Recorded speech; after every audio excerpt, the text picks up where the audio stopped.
Ryan Reynolds here from Mint Mobile. With the price of just about everything going up during inflation, we thought we'd bring our prices down. So to help us, we brought in a reverse auctioneer, which is apparently a thing. Mint Mobile Unlimited Premium Wireless. How to get 30, 30, bit to get 30, bit to get 20, 20, 20, bit to get 20, 20, bit to get 15, 15, 15, 15, just $15 a month? Sold! Give it a try at mintmobile.com/switch. $45 upfront payment equivalent to $15 per month. New customers on first 3-month plan only. Taxes and fees extra. Speed slower above 40 gigabytes. See detail. How would you like a 15% discount to my daily email, the stack of stuff, the show notes, discounts to the conference, all of that? All you need to do is text the word show to 33777. You'll get the annual subscription with a 15% discount to my daily email. You'll get the stack of stuff, the links to the show notes, discounts to the conference, and so much more. All you have to do is text the word show, SHOW, to 33777. Text show to 33777.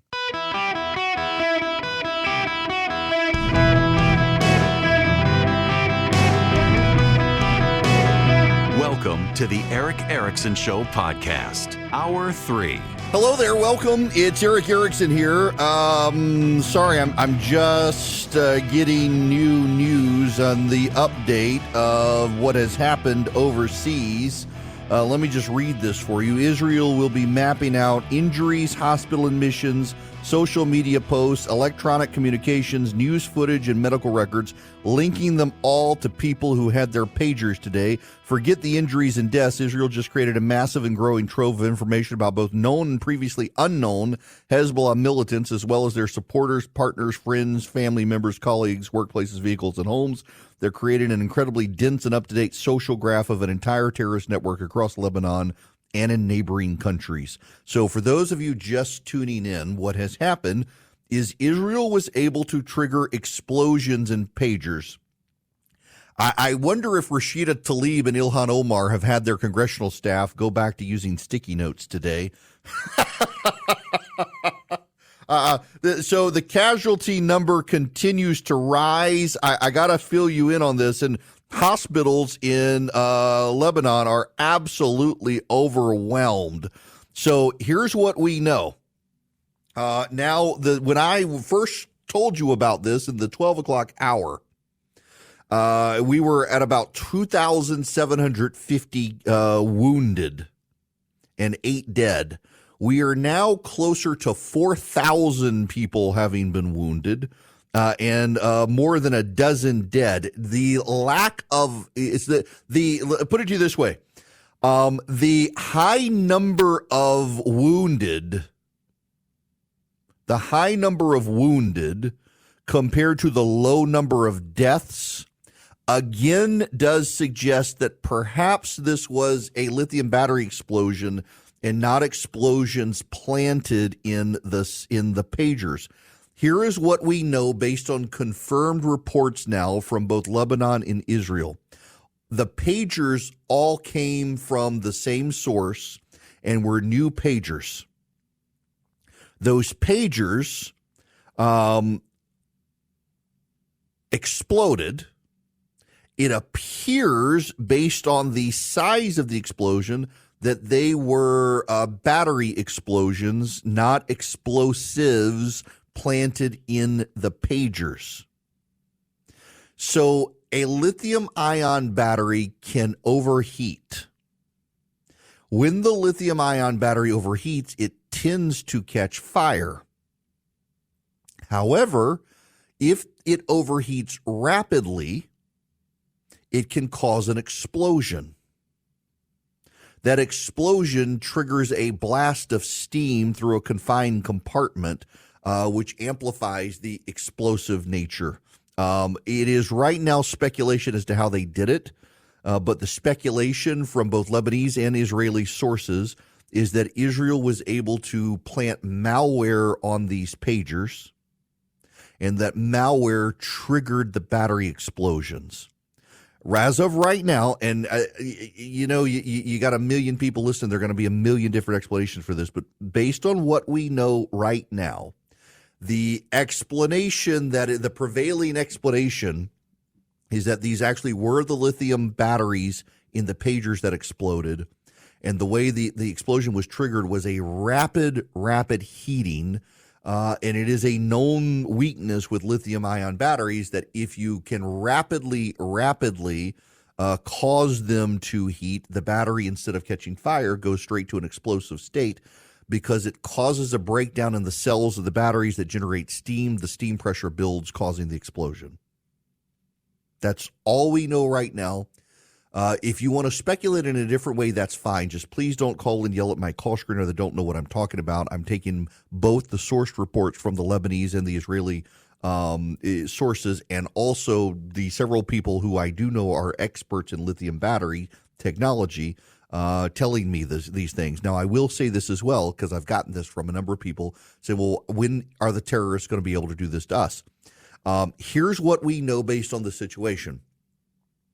From the reports we have and the credible speculation from authorities, this was from a single batch of pagers that were delivered to Hezbollah for distribution, that Israel most likely planted malware in them, not explosive devices in them, because they were probably inspected.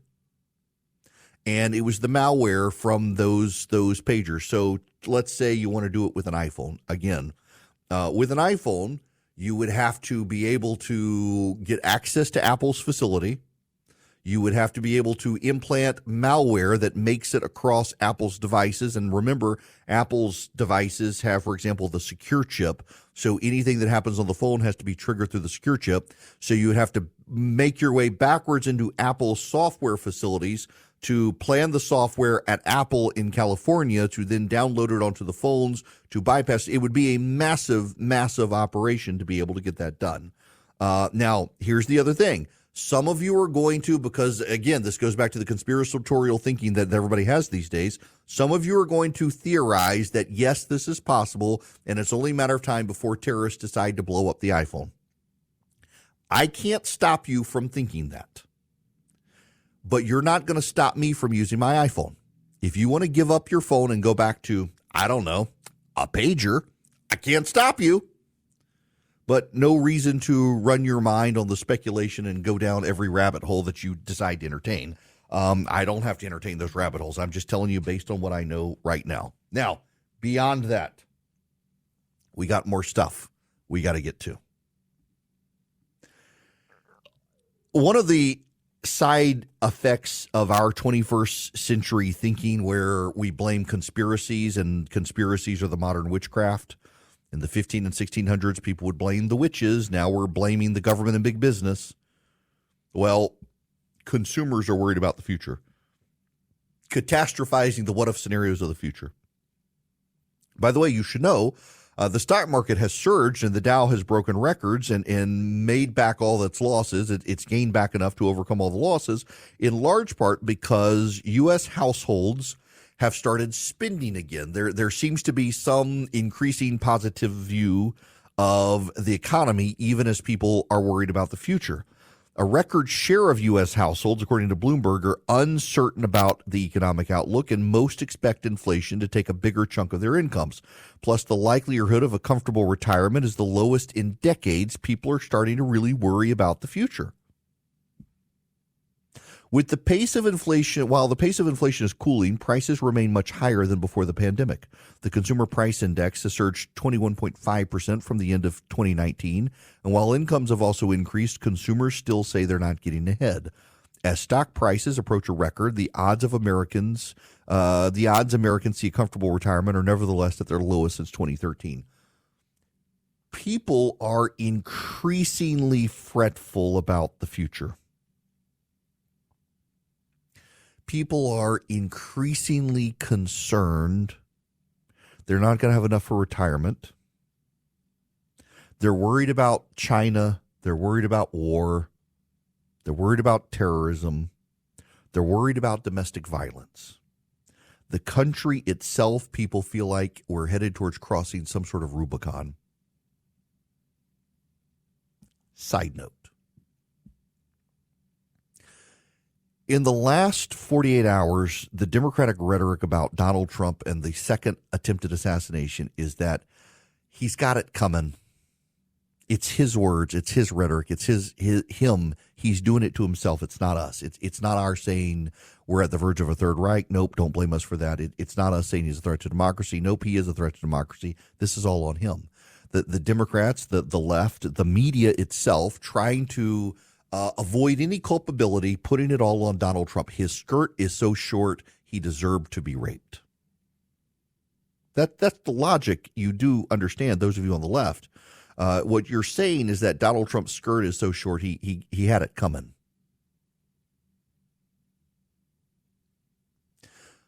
But occasionally I have to do this.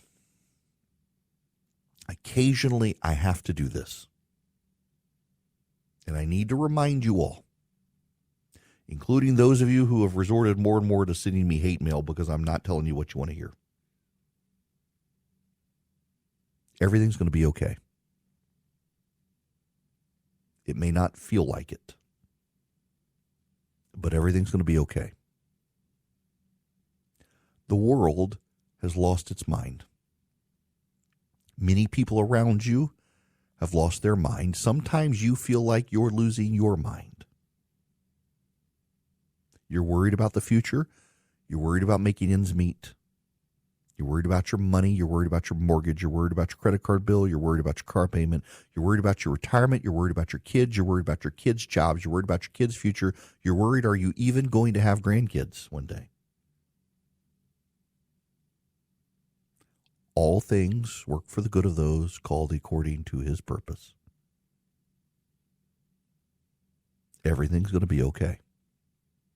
You may not get the outcome you desire in the election.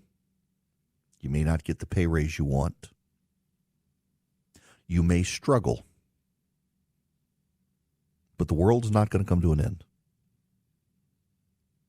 In 4 years, Democrats, if Donald Trump gets elected, there's going to be another election.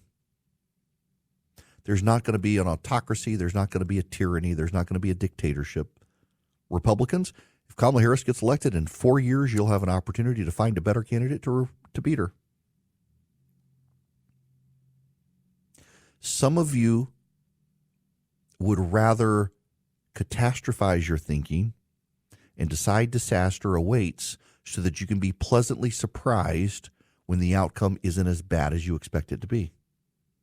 You'd rather be pleasantly surprised by the normal outcome than to actually realize that things aren't going to be as bad as you think, because you don't want to be disappointed. If your side loses, you're going to be disappointed. So you would rather presume that, well, the other side's going to steal it. So if it doesn't get stolen, you're delighted. And if they do win, you can say, well, they stole it. It's not actually on me, and I didn't pick a bad candidate. It's me. People want to catastrophize their thinking, but everything's going to be fine.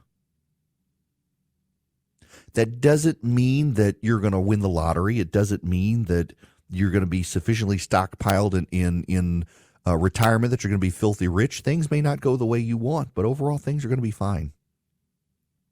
The sun's going to come up tomorrow. There is going to be a future. There is going to be a tomorrow. It may not be the one you want. Life is not fair. Life is not fair for your opponents. Life is not fair for you. Life is hard. But everything's going to be fine. Here's why I know everything's going to be fine.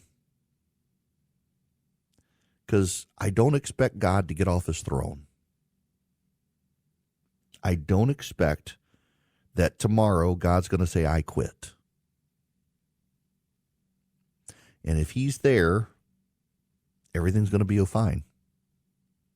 I worry for the people who don't believe, because you're the ones who are most likely to be stressed out.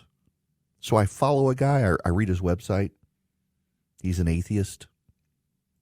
He thinks that people who believe in religion are the biggest fools.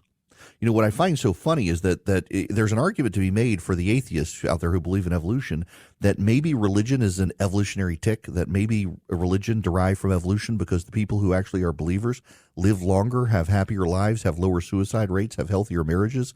This guy is constantly depressed, divorced, lives a miserable life, worried about the future constantly. I see people like that and I think, man, the idea that I must be in charge of everything in my destiny, no, that would overwhelm me.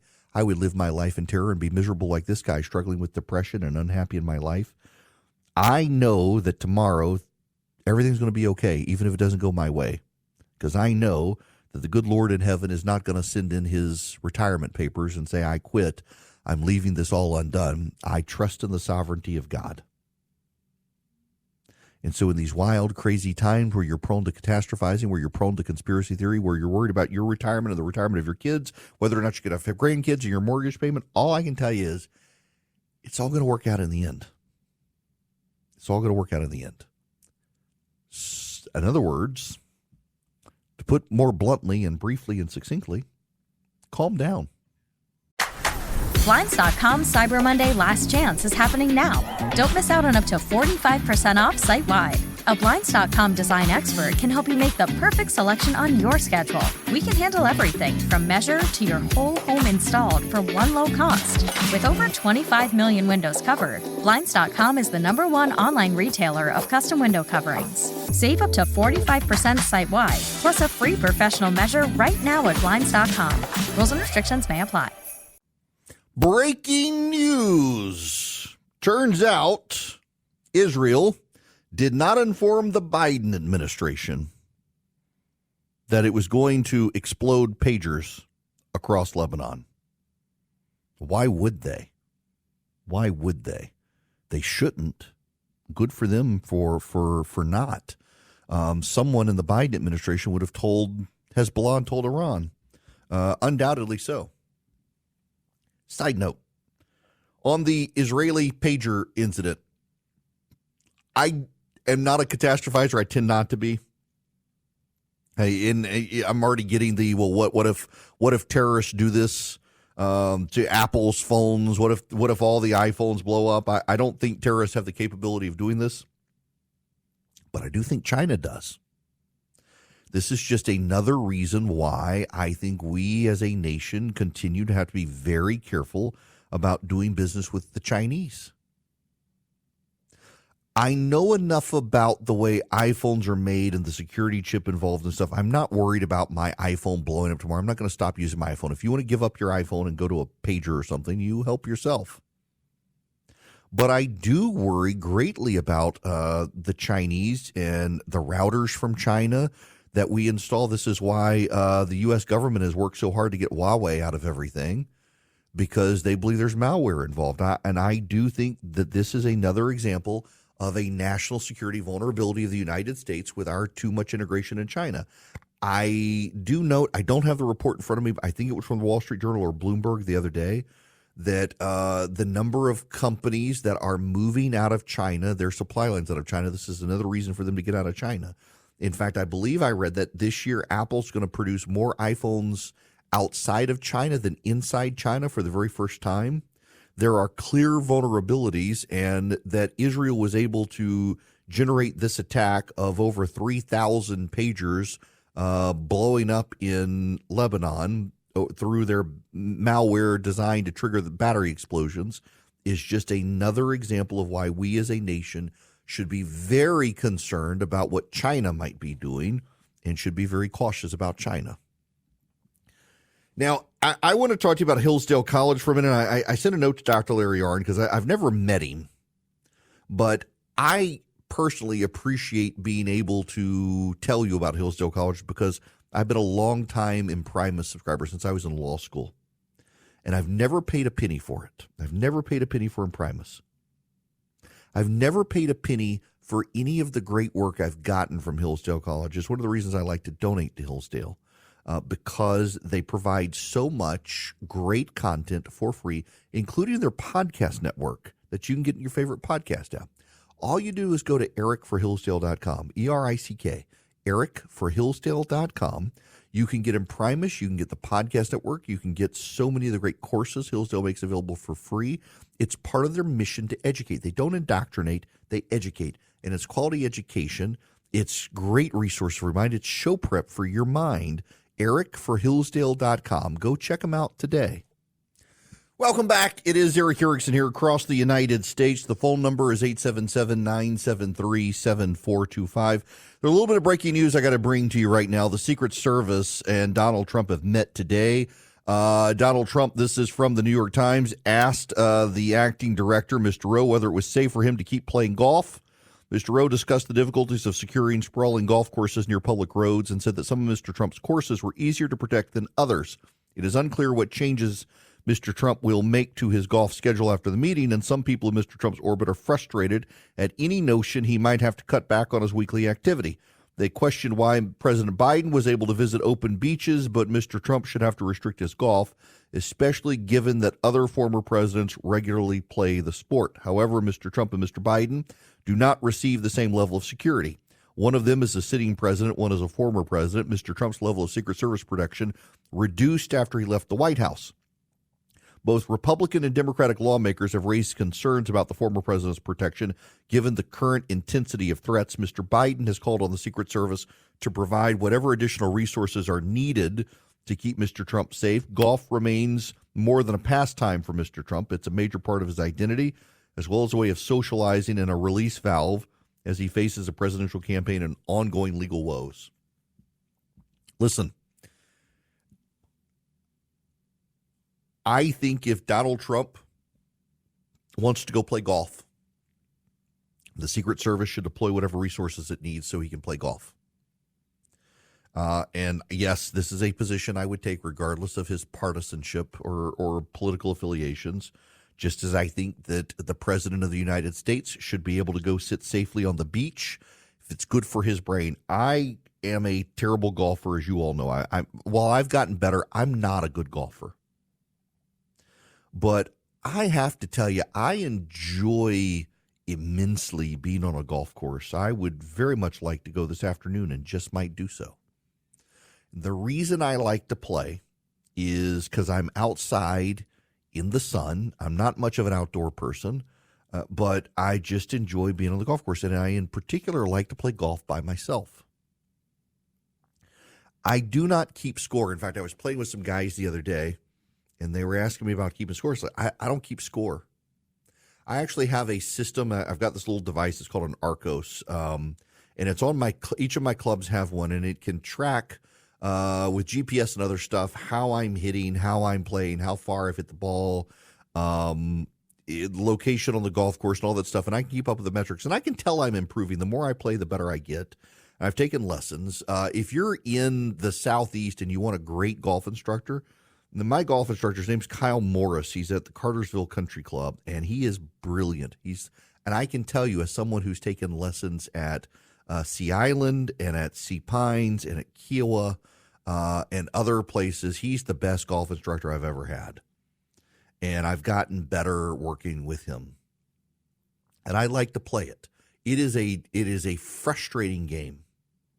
And you should know Donald Trump is actually a really good golfer. If you don't believe me, watch the video with him and Bryson DeChambeau as they're playing. Bryson's got a massive following on YouTube, and Donald Trump is a genuinely good golfer. And there are a lot of people who are convinced he's like one of those third world dictators who no one's allowed to beat. No, Donald Trump actually is a good golfer, and to the extent that you're unwilling to believe it, you're broken by partisanship. It's also good for him to be outside and playing golf. And I have heard stories of people at a Trump golf course, for example. In fact, I don't know the guys. It is a friend of a friend sort of story, so maybe it's not true, but I kind of believe it is because it's similar to so many stories I hear about Trump that they were at Doral, the golf course down in Florida, playing, and that somebody hit a ball onto the green. They were on the green. Somebody hit a ball onto the green. And Donald Trump pulls up in his golf cart, literally onto the green, says, "Sorry, boys, I'm playing through," have the Secret Service in tow. And they let him play. It's his golf course, and he's got the Secret Service with him. They're not going to stop him. But, yeah, I've heard very similar stories from people who play golf with Donald Trump, that if you're in front of him moving slow, he hits into you and goes past you, and he's good enough not to hit you. And let him play golf. Let him play golf. And if that means the Secret Service needs more agents to expand around the perimeter, it's going to be difficult for everybody else who wants to play golf at those courses, but so. The presidents of the United States get the luxury of playing in secure facilities and military installations. They keep good golf courses for the commander-in-chief. Donald Trump, he's got to play his own courses. Let him play. Now, all that being said, is it not wild that this is actually a tied race? When I say this, I inevitably get people upset with me for saying it's a tied race, and they say, how? Everyone I know is voting for Donald Trump. It can't be a tied race. And every time that happens to me, I remind them about Pauline Kael, who was a critic for the New York Times, who was shocked, I tell you, that Richard Nixon won re-election because everyone she knew was voting for his opponent. It is a sign of a bubble when you are convinced of something that the data shows is not true. You live in a bubble. Maybe the data is wrong, but why am I to trust your anecdote over the data? What the data shows is that this is a very tied race. And one of the reasons it's a very tied race is because we have one candidate who is very, very polarizing and one candidate who is actually relatively unknown. And the benefit of having a candidate who is a major party candidate who is unknown is that stupid people can pour their hopes and dreams into that person. And yeah, I'm going to say stupid people. This is the Barack Obama effect in 2008. In 2008, people really didn't know where Barack Obama stood on issues. They just knew he wasn't John McCain. And John McCain was a well-known figure, very polarizing figure. The media, he was adored by the media until he ran against a black man. And then he became a racist. But Barack Obama, everybody could pour their hopes and dreams into Barack Obama. You didn't have to know Barack Obama. You just had to know his heart. Kamala Harris is in the same boat. She's relatively unknown. It is wild to me. Donald Trump has, there have been more attempts on Donald Trump's life than Kamala Harris has given job interviews in the press, and she's run for president. But nonetheless, she's an unknown figure. The race is tight. And then there's the persnickety bit of the undecided voter. Harry Inton has run the polling. I want to play you some of this from his interview on CNN. That 4% in the average of polls, 4% of voters say that they are undecided. Let me see if I can boost this volume real quick for everybody here. Hang on 1 second. Sorry about that. That's my fault. Let's see. That 4% in the average of polls, 4% of voters say that they are undecided. That is just half the level that we saw in 2020, well less than the 10% we saw at this point in 2016. So the bottom line is, in this particular election, Kamala Harris and Donald Trump are focusing their attention on this tiny, tiny sliver, much lower than we're used to. In fact, it's the lowest level of undecideds that we've seen in polling at this point this entire 21st century. You know what? That is not surprising at all, that number is so low. But within the margin of error, all the polls that you've been looking at, that number is extremely significant. Exactly. It can make all the difference in the world. Right? So what do these undecideds care about? What are their big issues? What are their top issues? Well, perhaps not surprisingly, 30% say the economy, inflation. That's number one. But number two, they actually don't have a top issue. 28% say there is no top issue, which perhaps isn't so surprising given that they're probably not as tuned into politics. They might care more about the characteristics of the candidates themselves rather than the issues that they represent. But I think that you get this large chunk of undecideds, right, or the large chunk within the undecideds who say there's no top issue. That, of course, makes it difficult for the campaigns to go after them because what exactly are you going to talk about to the folks who say, wait a minute, we don't have a top issue? Right. Okay. Let me just tell you my view of this. If you are an undecided voter and you don't even have a top issue, you are an idiot. And here's why neither side should go after those people. Because the odds are those people don't even know what day we vote in this country, and they're not going to vote. They got called by a pollster randomly. And by the way, I get this, and I always get this about this time of year from people. It's always after Labor Day. I always get this, well, how can the polls be real? I myself have never gotten called by a pollster, therefore the polls cannot be real. Now, again, we can go into whether or not the polling is legitimate or not, whether it's right or not, how we should look at the averages, not the individual polls. But the idea that because you haven't gotten a poll, no poll can be legitimate You know, they poll about 1,000. In a country of 350 million people, they poll about 1,000 people. How can that be right? I'm not a statistician. Ask a statistician. But even when Ronald Reagan was president and polling was highly accurate, they were polling about 1,000 people in a country at the time of about 200 million people. And just because you didn't get a call then didn't mean the polling was wrong. The polling was pretty good back then. You just didn't get polled. You don't get polled for a whole lot of reasons. One, you may not be in the database. Two, you may not have a landline. And three, you may not answer the call when they call, and you don't know it's the pollster calling, so you don't answer the phone. They call and call and call and call and call and call and call until they get the number of people they need for their poll. The level of self-centeredness in the I haven't gotten polled, therefore they can't be real. Nonetheless, I digress. Whether you believe them or not, 4% of people, this election is very polarized. And this is why, for the first time, Republicans and Democrats are about at parity with each other. It used to be Democrats, actually, there were more Democrats than Republicans. There are more progressives than there are conservatives, but Democrats versus Republicans is about tied now. Why? Because Hispanic voters and black men are more and more likely to say, I'm going to vote for Donald Trump. So they get classified in the polling, and they're Republicans now. And they're tied. But the undecided voter at this point in this election cycle is someone who is undecided and tells the pollster they're undecided, and that doesn't mean they're going to vote. They might not vote. And that's one reason I think what you're seeing, despite what Harry Hinton is talking about there on CNN, I think more and more the Democrats and Republicans are going to turn this election into a rally of the base moment. They're not going to go out and try to find the undecided voter. They're going to go try to find their voter and turn their voter out. And if you're Donald Trump and the Republicans, particularly what you're going to do is you're going to go try to find the people who say they like Donald Trump, but they don't regularly vote. The less likely voter, but who is decided.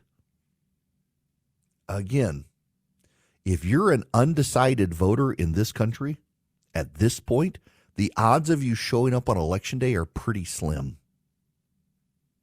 As you get closer to Election Day, it is less and less likely the undecided voters are going to show up. The fact that there are only 4% of them in a tied race, that's one reason the media think, oh, obviously, they're going to go try to find this pool of undecided voters and get them to decide. But what do you think is a more efficient way to spend your money? Trying to find an undecided voter and then find a way to persuade them to vote? Or to find your voter and get your voter to go vote? In my mind, as someone who's actually run campaigns for a living quite successfully, you are better able to go find people who say, I like Donald Trump, and get them to turn out than you are to go find someone who says, I don't know who the candidates are for president. Is this the year Ronald Reagan's running? No. You're an idiot. I don't want you to turn out. You're bad for the electoral gene pool. Please stay home. You know the date for the election? The election is December 18th. You're going to go vote on December 18th. That's when you idiot, show up and vote. And by the way, that actually is the election day. That's the Electoral College Day. I think it's December 18th. Somewhere that week, December 17th, 18th, or 19th. You're not lying when you tell them the election for president is that day. And these idiots, if they're that undecided and they don't even know who's running for office, I mean, that's it. Listen, now this is not to bemoan newer voters. I have some friends who've never voted before. And after the first Trump assassination attempt, they decided, I got to go vote. I got to go vote for this guy.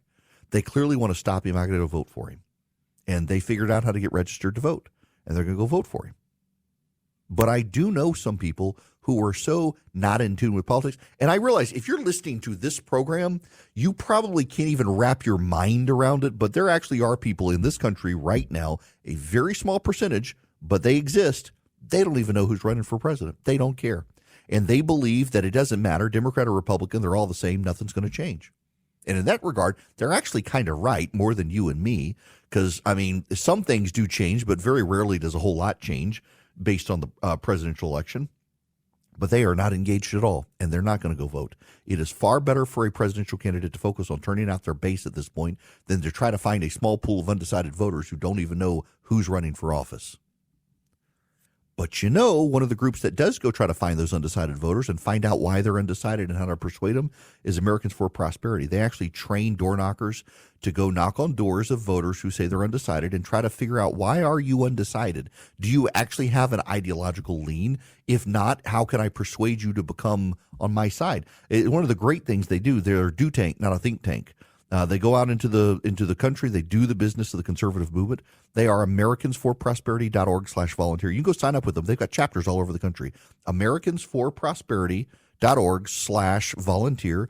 Americans for Prosperity, they give you the policy information, they give you the white papers, they give you the depth of knowledge to be the most informed member of your circle of friends, to go to your local government or state government to advocate for common sense conservatism, and to go knock on your neighbor's door and convert them to the cause. americansforprosperity.org/volunteer.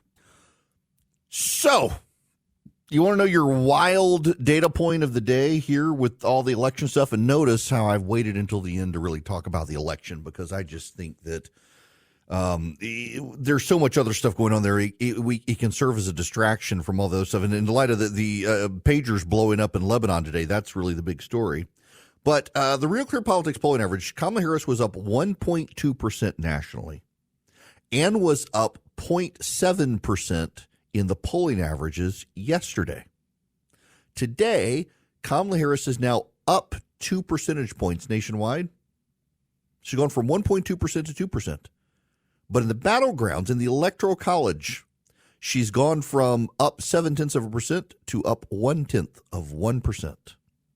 And the reason is because the polling out of Arizona continues to have Donald Trump up 1.3%. Now, that's problematic for Donald Trump, though, in Arizona, because of the ground game in Arizona. The Democrats have a better ground game than the GOP. The Republicans are allowing a third-party group run by Charlie Kirk to mobilize voters in Arizona. And so they don't actually have control over their own ground game, whereas the Harris campaign has day-to-day metrics of how many doors are being knocked on and things like that. But in the actual polling averages, you've got Trump up ahead in Georgia, North Carolina, Pennsylvania, and Arizona. You've got Kamala Harris up in Nevada, Wisconsin, and Michigan. If the election were held today, based on that, Donald Trump would be president of the United States because he would win the Electoral College. With Georgia, North Carolina, Pennsylvania, and Arizona in his pocket, he would win the Electoral College and be president of the United States. And that goes to the point that Harry Itten was making yesterday. I played that audio. If Kamala Harris is 2% or less in the national public opinion polling averages, she has a 23% chance of becoming president. If she gets between 2 and 3% of the polling, she has a 50-50 shot of becoming president. If she gets over 3% in the polling, she has an 80% chance of being president. Why? Because the way statistical sampling works in national polling averages, California, New York, those big blue states with a lot of population, they get weighed into the polling.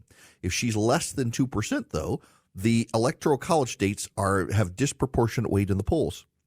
If she's over 3% in the polling, particularly if she's at 4% of the polling, then suddenly those Electoral College states are neutralized statistically.